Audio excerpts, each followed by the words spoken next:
The Chennai Silks and Aha Oho Adi Sale 50% வரை தள்ளுபடி. Taste Daily. Taste the Daily. Commission cutting share இதுதான் matter. மொத்தமே அவ்வளவுதான். திமுக அவ்வளவுதான். டெய்லி கட்டிங் அடிக்க தெரியணும், கமிஷன் அடிக்க தெரியணும், ஷேர் பண்ணணும், கட்டிங் அடிக்க தெரியணும். அண்ணா உருவாக்கிய கொள்கை திமுக இல்லை, இது கொள்ளை திமுக என்பதை எம்ஜிஆர் உணர்ந்தார். இன்றைக்கு இருக்கக்கூடிய முதல்வர் திமுக அவருக்கு என்ன வேறுபாடு? கொள்கையும் இல்ல, ஒன்லி கொள்ளை தான், ஒன்லி ஊழல் தான். அதனாலதான் அமைச்சர் பாத்தீங்கன்னா பேச வராது. அந்த கூட்டணியுடைய தலைவர் யாருன்னு இன்னைக்கு வரைக்கும் தெரியல. அங்க அமித்ஷா சொல்றாரு என்டிஏ கூட்டணி, நீங்க அதிமுக சொல்லுது நான் தான் தலைவர்னு. சிஎம் யாருன்னு கேட்டா அமித்ஷா சொல்லணும்னு சொல்றாங்க. அந்த வலு விளந்து வெச்சக்கூடிய தலைமை நாங்கள் ஏன் எதிர்க்கவில்லை என்றால் அதிமுகவுடைய ஒட்டுமொத்த தொண்டர்களும் தாவேகாவில் எப்பொழுதே இணைந்து விட்டார்கள். குரான் மீது ஆணையாக சொல்லுகிறோம், எந்த காலத்திலும் பிஜேபியோடு எங்களுக்கு கூட்டணி கிடையாது, உறவு கிடையாது என்பதை அழுத்தமாக இந்த சேலம் மண்ணில் உறுதியுடன் கூறுகிறோம். ஒரே முதல்வர் வேட்பாளர், தமிழகத்தின் மக்கள் முதல்வர் வேட்பாளர் எங்கள் தலைவர் விஜய் அவர்கள். காமராஜ் அவர்கள் கலைஞருடைய கையை பிடிச்சி ஜனநாயகத்தை நீங்க தான் உருவாக்கணும். என்ன ஒரு பொய்! காங்கிரஸ் தோழர்களே, உங்களை உயிருடன் முழுங்கி கொண்டிருக்கிறார்கள் திமுக நம்பிக்கைகள். உங்களுடைய கொள்கை ஏன் காமராஜர் எழுத்தன்னா, என்னுடைய கொள்கை தலைவர் காமராஜ் அவர்கள். நீ அங்க தொட்டா நான் இங்க அடிப்பேன். காமராஜர் தொட்டா காங்கிரஸ்கார வரான்னு இல்லையோ, தாவேகா வரும், டிவிகே வரும்டா.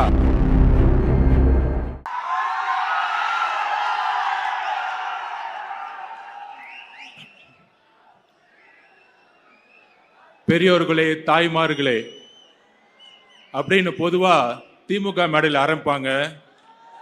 ஆனா இங்க வந்து பெரியோர்களே தாய்மார்களே ஆரம்பிக்கவே முடியல. ஒட்டுமொத்த இளைஞர் கூட்டமும் இங்கதான் இருக்கு. போராட்டமே 70 வயசுக்கு மேல இருக்க திமுக கட்சி இளைஞர்களை கொண்ட தமிழ்நாட்டின் எதிர்காலத்தை நிர்ணயிக்கக்கூடிய இளைஞர் சக்தியை அண்ணா அவர்கள் ஆரம்பிக்கும் பொழுது, கட்சி ஆரம்பிக்கும் பொழுது வயது 40. அண்ணா கூட இருக்கும் பொழுது இருந்த தலைவர்கள் நெடுஞ்செழியன்,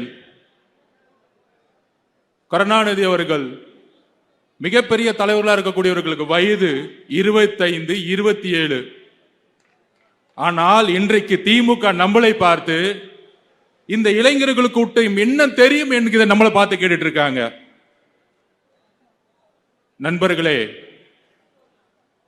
இது சேலமா இல்லை கோயம்புத்தூரா இல்லை ஒட்டுமொத்த கொங்கு மண்டலமா என்கின்ற சந்தேகத்தை மாவட்ட செயலராக இருக்கக்கூடிய நம்மளுடைய அண்ணன் திரு பார்த்திபன் அவர்கள் ஒட்டுமொத்த கொங்கு மண்டலத்திற்கு சவால் விட்டு முதல் கொள்கை விளக்க கூட்டத்தை இங்கே நடத்தி கொண்டிருக்கிறார். அண்ணன் பொதுச் செயலாளர் அவர்கள் உழைப்பு மட்டுமல்ல, ராணுவ கட்டமைப்பில் இன்றைக்கு உருவாக்கி வைத்திருக்கின்ற தமிழக வெற்றி கழகத்தின் அண்ணன் அவர்களுக்கு என்னுடைய வணக்கத்தை தெரிந்து, சேலத்தின் மண்ணின் மைந்தன் தன்னுடைய பதவி, ஒரு சுகமான வாழ்வு, தன்னுடைய படிப்பு, தன்னுடைய எதிர்காலம் எல்லோற்றையும் தூக்கி எறிந்து இந்த வயதில் சேலம் மக்களுக்காகவும் தமிழ்நாட்டு மக்களுக்காகவும் தன்னுடைய பதவியை துறந்து இன்றைக்கு நம் முன் மக்கள் சேவைக்காக வந்திருக்கக்கூடிய என்னுடைய ஆருயிர் நண்பன் திரு அருள்ராஜ் ஐஏஎஸ் அவர்களே,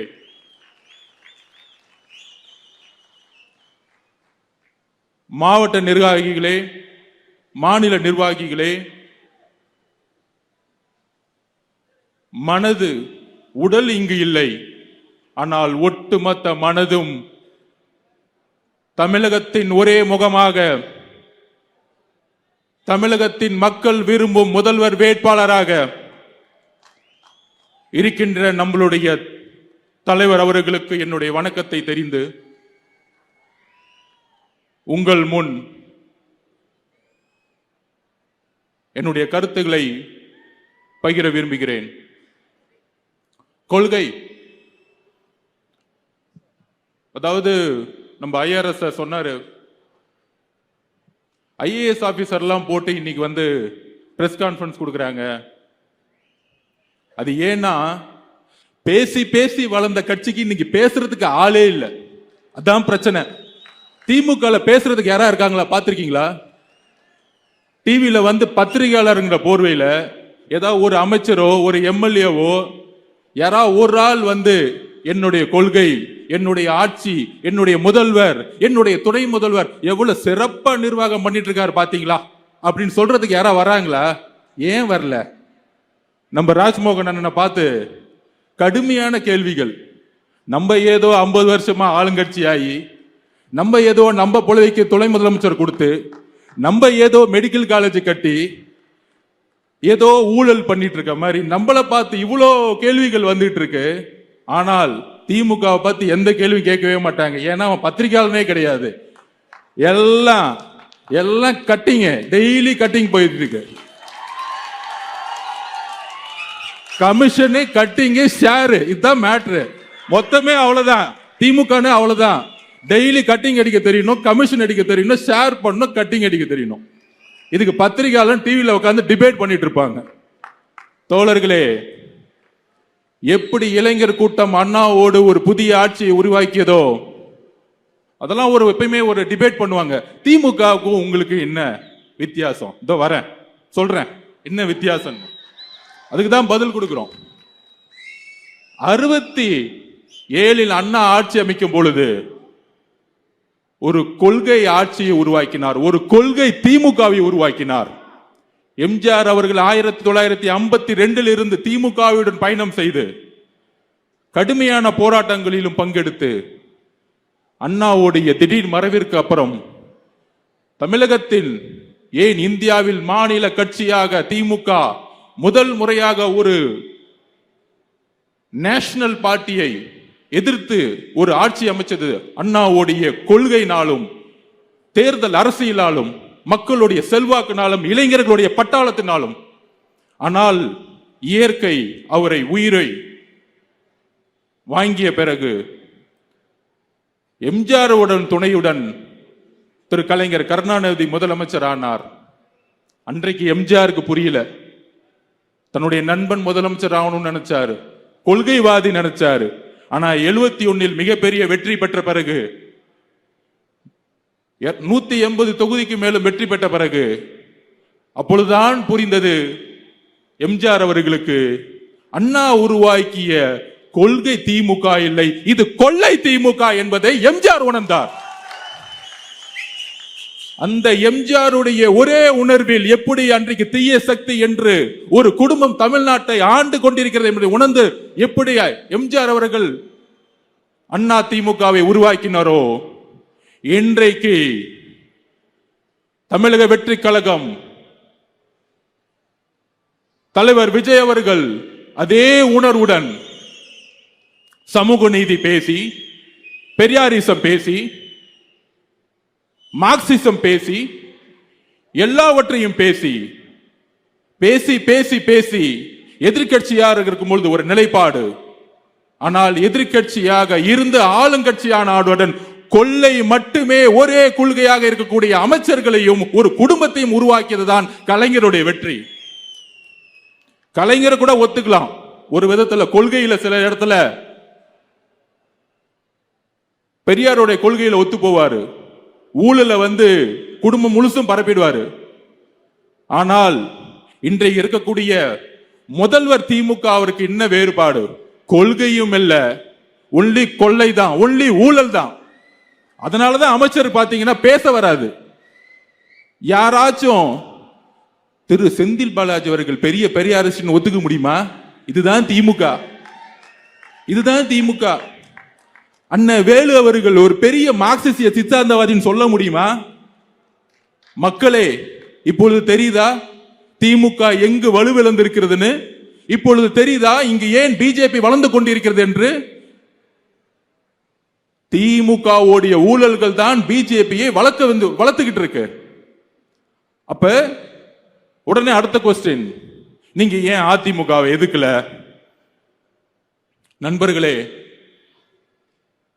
போன்ற ஆட்சியில ஜிஎஸ்டி, நீட், சிஏஏ எல்லா போராட்டங்களிலும் அன்றைக்கு இருந்த ஆளும் அரசு ஒன்றிய அரசுடன் சேர்ந்து பயணித்த பொழுது நம்மளுடைய குரல் ஒலித்தது.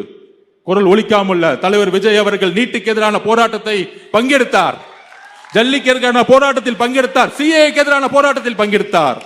அன்றைக்கு அவர் அரசியல்வாதி இல்ல, ஒரு சாமானிய மனிதனாக பங்கெடுத்தார். ஆனால் ஏன் நாங்கள் அதிமுகவை எதிர்க்கவில்லை அப்படிங்கின்ற ஒரு கேள்வியை பரப்புறாங்க. 1972 எம்ஜிஆர் அவர்கள் உருவாக்கிய பொழுது ஒரே குறிக்கோளில் உருவாக்கினார். அண்ணாவுடைய கொள்கையை இவர்கள் விற்று கொள்கையை விற்று கொள்ளையை குடும்பமாக மாற்றி ஊழலை நோக்கி போடும் பொழுது கேள்வி எழுப்பினார். அதே உணர்வுடன் தமிழக வெற்றி கழகம் இந்த தமிழகத்தில் பெரியாரிசத்தை பெயரளவுக்கு பேசிக்கொண்டு சமூக நீதியை தூக்கி எறிந்து ஊழலை மட்டுமே அடிப்படையாக கொண்டு உருவாக்குகின்ற இந்த திமுக ஆட்சிக்கு எதிராக கட்சியை உருவாக்கும் பொழுது நம்மளுடைய ஒரே குறிக்கோள், ஏன் அரசியல் எதிரி திமுக, ஏன் கொள்கை எதிரி பிஜேபி என்பதை உள்வாங்கினோம். எம்ஜிஆர் அவர்கள் ஆரம்பித்த ஒரு குறிக்கோள், அதை வழிமொழிந்து அம்மா ஜெயலலிதா அம்மையார் அவர்கள் அதே கொள்கையுடன் இருந்து 2014 லேடியா மோதியா என்ற கேட்ட ஒரு குரல், 2016 தனித்துவமாக நின்று அதிமுகவை வென்றெடுத்த ஒரு குரல்.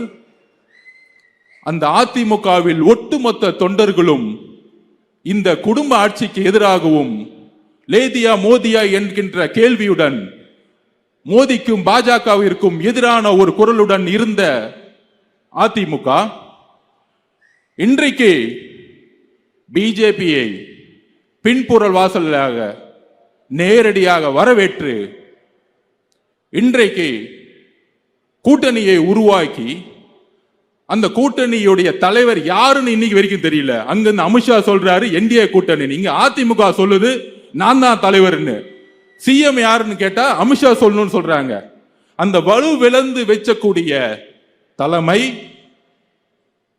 நாங்கள் ஏன் எதிர்க்கவில்லை என்றால் அதிமுகவுடைய ஒட்டுமொத்த தொண்டர்களும் தாவேகாவில் எப்பொழுதே இணைந்து விட்டார்கள். எம்ஜிஆர் எப்பொழுது ஒரு குறிக்கோளுடன் ஆரம்பித்தாரோ, அம்மா ஜெயலலிதா அம்மையார் அவர்கள் எந்த குறிக்கோளுடன் அதிமுகவை மீட்டெடுத்தாரோ, அந்த குறிக்கோளின் ஒற்றை நம்பிக்கை இன்றைக்கு நம்மளுடைய தலைவர் விஜய் அவர்கள் மட்டும்தான்.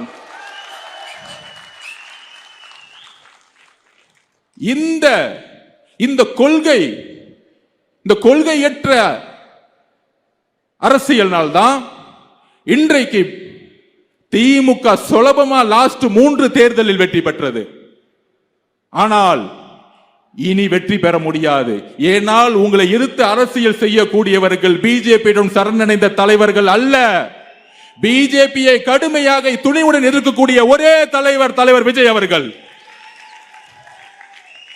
இஸ்லாமிய தோழர்களே, குரான் மீது ஆணையாக சொல்லுகிறோம், எங்களுக்கு குரானும் ஒரு கடவுளோட நம்பிக்கை தான். குரான் மீது ஆணையாக சொல்லுகிறோம், எந்த காலத்திலும் பிஜேபியோடு எங்களுக்கு கூட்டணி கிடையாது, உறவு கிடையாது என்பதை அழுத்தமாக இந்த சேலம் மண்ணில் உறுதியுடன் கூறுகிறோம். அந்த சந்தேகத்தை தூக்கியதான் சேலம் மாநாட்டில் 1944 பெரியார் அவர்கள் தீகா உருவாக்கிய பொழுது எங்கு அமைத்தாரோ, எந்த கட்டமைப்பை உருவாக்கினாரோ, எந்த மதவாதத்தை எதிர்த்து உருவாக்கினாரோ, எந்த சாதியை எதிர்த்து உருவாக்கினாரோ அதே மண்ணில் நாங்கள் முழக்கமிடுகிறோம். இப்பொழுது தெரிகிறதா சேலம் மாநாடு ஏன் நாங்கள் எங்கள் தலைவர் கட்டமைப்போடு உருவாக்கி கொண்டிருக்கிறோம் என்று. நண்பர்களே, பெரியார் இறக்கவில்லை, அதை உயிர் போட வெத்திக்கு தான் தலைவர் விஜய் அவர்கள் தாவேகா கட்சியை உருவாக்கி கொண்டிருக்கிறார். இப்பொழுது எங்களோட நோக்கத்தை தெளிவாக்கிட்டோமா?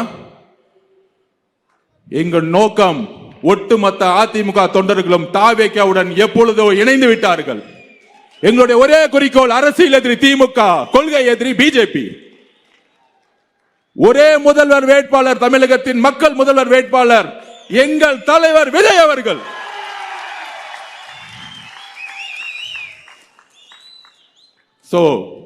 அஜெண்டா கிளியர் பண்ணிட்டோம்.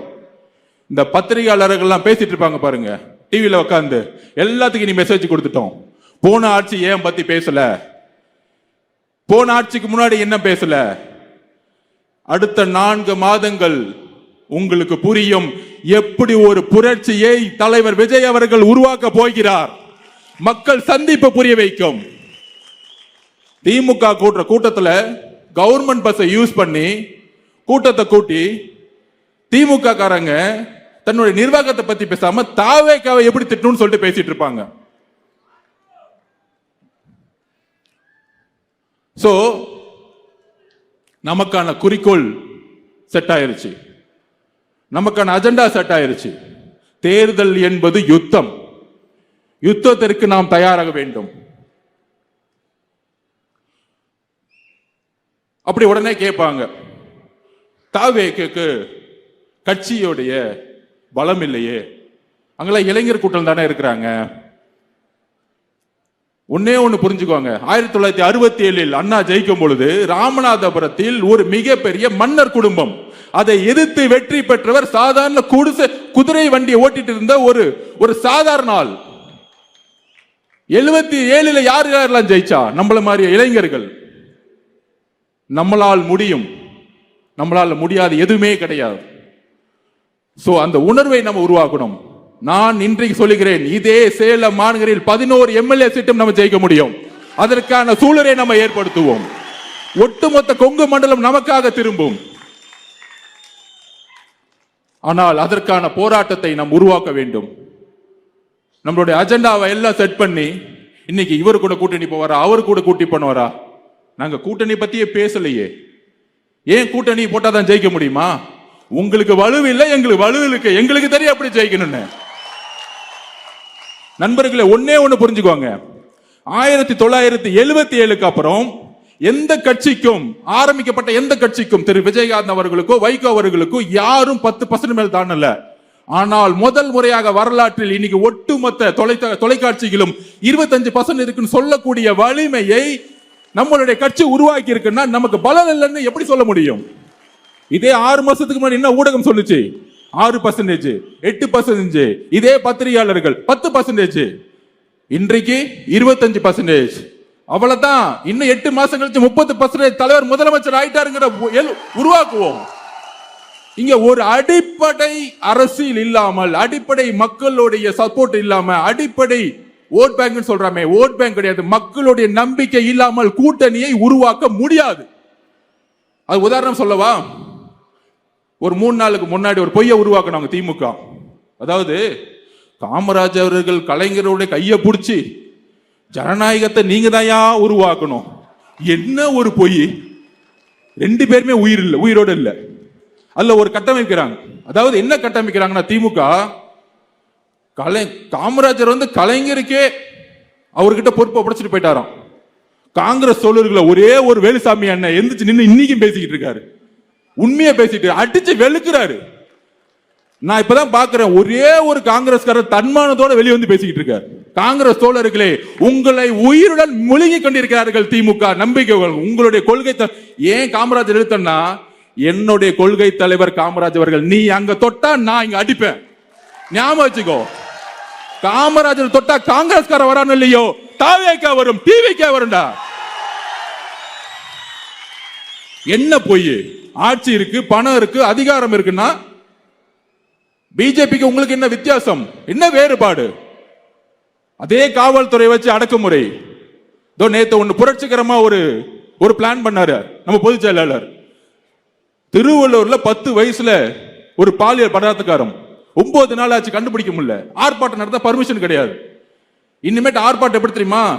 போலீஸ் ஸ்டேஷன்ல மனு கொடுக்க வேண்டியதான். 5000 பேர் மனு கொடுப்போம், வாங்க ஸ்டேஷனுக்குள்ள போயிடலாம். எனக்கு ஆர்ப்பாட்டம் கொடுக்கல. எங்களோட போராட்டம் எப்படி இருக்குன்னா, நீ எனக்கு ஆர்ப்பாட்டம் கொடுக்கல, பர்மிஷன் கொடுக்கலன்னா நாங்க மனு கொடுப்போம் 5000 பேர் உங்க போலீஸ் ஸ்டேஷன்ல. நண்பர்களே, நமக்கான குறிக்கோள், நமக்கான யுத்தம் உருவாக்கப்பட்டு விட்டது. அதற்கான வேலைகளை, யுத்தங்களை, கடுமையான யுத்தம் தான். நீங்க சொல்ற மாதிரி பணம் பலம் இருக்கலாம், கூட்டணி இருக்கலாம். ஒரே ஒரு உதாரணத்தோட முடிச்சுக்கிறேன். 2011 கலைஞரிடம் மிகப்பெரிய பண பலம் இருந்தது. மிகப்பெரிய கூட்டாட்சி. காங்கிரஸ், விசிகே, கம்யூனிஸ்ட் எல்லாரும் இருந்தாங்க, பிஎம்கே இருந்தாங்க. ஆனால் ஏன் வெற்றி பெற முடியவில்லை? 1971 180க்கு மேற்பட்ட கலைஞர் வெற்றி பெற்றார். ஆனால் 77 எம்ஜிஆர் எப்படி வெற்றி பெற்றார்? ஒரே ஒரு விஷயம்தான், மக்கள் உங்கள் மீது நம்பிக்கையை இழந்தார்கள். நம்பிக்கை இழந்தவுடன் ஒரு தலைவனை எதிர்பார்த்தார்கள். அந்த தலைவன் தான் நம்மளுடைய தலைவர் விஜய் அவர்கள், நம்மளுடைய தமிழக வெற்றி கழகம்.